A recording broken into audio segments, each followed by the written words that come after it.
తెలంగాణలో కోటి మంది మహిళల్ని కోటీశ్వరులని చేయడమే తన లక్ష్యమని సీఎం రేవంత్ రెడ్డి వ్యాఖ్యానించారు.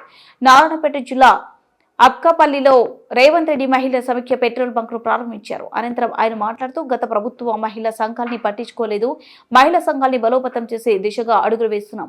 మహిళలు ఆత్మగౌరవంతో బతకాలని ఏడాదికి 2 చీరలు ఇస్తున్నాం. గతంలో మామూలు చీరలు ఇచ్చేవారు, ఇప్పుడు ఖరీదైన చీరలు ఇస్తున్నాం. అంబానీ ఆదానీలు పోటీపడే సోలార్ ప్రాజెక్టులో మహిళలను ప్రోత్సహిస్తాం. మహిళలు వ్యాపారంలో వేగంగా ఎదిగేలా వారిని ప్రోత్సహిస్తున్నాం. దేశంలోని తొలిసారి మహిళా సమైక్య ఆధ్వర్యంలో పెట్రోల్ బంక్ ను ఏర్పాటు చేసుకోవడం సంతోషం.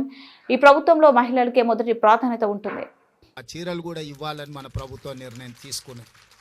ఇవన్నీ కూడా మీ ఆశీర్వాదం ఉండబట్టి, మీరు అండగా నిలబడబట్టే ఇన్ని కార్యక్రమాలను మనం చేసుకుంటున్నాము.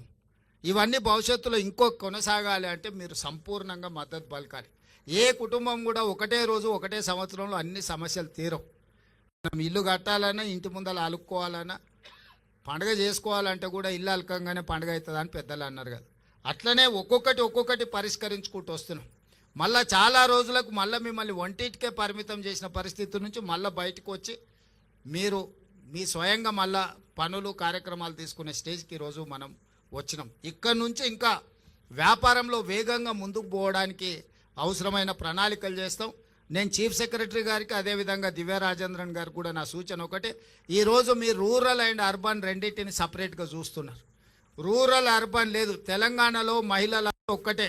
కార్పొరేషన్లో హైదరాబాద్లో ఉంటే ఒక రకము, లేకపోతే ఇవాళ నారాయణపేటలో ఉంటే ఇంకో రకం కాదు. మహిళలు అంటే తెలంగాణలో మహిళలు అందరూ ఒక్కటే. దీన్ని మొత్తం ఒకటే విధానంతో తీసుకొని ముందుకు రావాలి. దీనికి సంబంధించి ఒక ప్రత్యేకంగా మొత్తం వ్యవస్థను ఏర్పాటు చేయాలి. హైదరాబాద్లో ఉన్న వాళ్ళు ఎవరు? మా నారాయణపేట, మక్తల్ నుంచో, లేకపోతే దేవరకద్ర నుంచో, కొడంగల్ నుంచో, లేకపోతే కల్వకుర్తి, అచ్చంపేట నుంచో, మక్తల్ నుంచి పోయిన వాళ్ళే హైదరాబాద్లో ఉన్నారు. ఎవరు ఉన్నా మన చుట్టాలే కదా, మనోళ్ళే కదా ఎవరైనా, ఇక్కడైనా అక్కడైనా.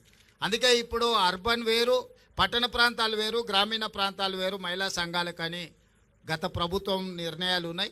ఇప్పుడు అట్లా కాకుండా మహిళలు అంటే మహిళలందరూ ఒక్కటే. తెలంగాణ రాష్ట్రంలో 1 కోటి మంది మహిళల్ని స్వయం సహాయక సంఘాలలో సభ్యులుగా మార్చాల్సిన అవసరం ఉన్నది.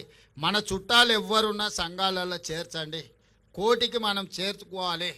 ఏదో ఒక రోజు అవకాశం వచ్చే రోజు అందరు మహిళల్ని హైదరాబాద్లో మహిళా శక్తి ఔటర్ రింగ్ రోడ్ మొత్తం మన 1 కోటి మంది మహిళల్ని ఔటర్ రింగ్ రోడ్ మొత్తం మీద మొత్తం అందరం మనం వచ్చి మన శక్తి, మన బలాన్ని ప్రదర్శించేటట్టు చేద్దాం.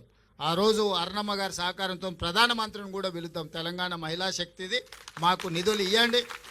మా ఆడబిడ్డలకు ఇస్తారు, కేంద్ర ప్రభుత్వం ఇవ్వాల్సింది కదా, ఇయ్యారని నేనేమో అంటలే. నేను సో కేంద్ర ప్రభుత్వం నుంచి కూడా మనం సహకారం తీసుకుందాం.